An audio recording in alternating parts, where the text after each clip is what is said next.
एक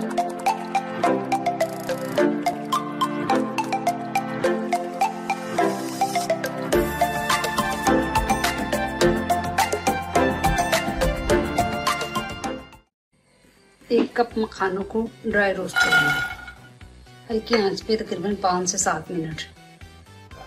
ये हो गए, डन हो गए। इसको प्लेट में निकाल लेंगे। 1 कप जौ का दलिया, इसको भी हम रोस्ट करेंगे, ड्राई रोस्ट करेंगे 4 से 5 मिनट के लिए। ये हो गए, अब इसको भी निकाल लेंगे बर्तन में। 2 टेबल स्पून सूखा धनिया, इसको भी 5 मिनट हम ड्राई रोस्ट करेंगे हल्की आंच पे। धनिया भून गया, अब इसको भी निकाल लेंगे प्लेट में। आपको आस्ते रखना है, हल्की आंच पे हमने इसको भूनना है।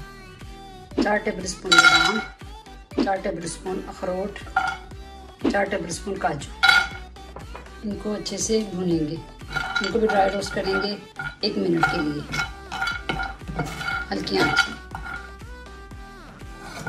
ये देखिए हो गए, अब इनको भी प्लेट में निकाल लेंगे। 4 टेबल स्पून खसखस, 30 सेकंड इसको भूनेंगे। 4 टेबल स्पून चारे मगज, 4 टेबल स्पून सफेद तिल, 4 टेबल स्पून खोपरा ड्राई कोकोनट, 4 टेबल स्पून किशमिश। बस इनको 30 सेकंड के लिए भूनना है हल्की आंच पे। 30 सेकंड इनको हल्की आंच पे रोस्ट करेंगे और उसके बाद इसको निकाल देंगे। इस मखानों को पीस लेंगे।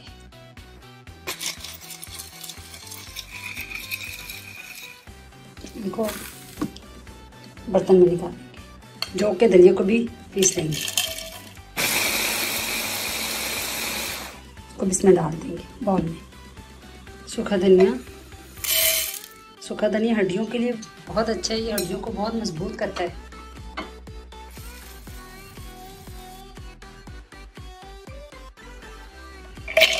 पिस्ता, काजू और अखरोट, इसको भी इसमें डाल देंगे बाउल में। 5 से 6 खजूरें, इनके बीज निकाल दिए, इनको भी हम मशीन में डाल के पीस लेंगे। खजूरों को पीस के इनका पेस्ट तैयार करेंगे। 2 बड़े चम्मच चिया सीड, ये खसखस, कोकोनट, मगज, बाकी का सारे मटेरियल। 4 टेबल स्पून शहद।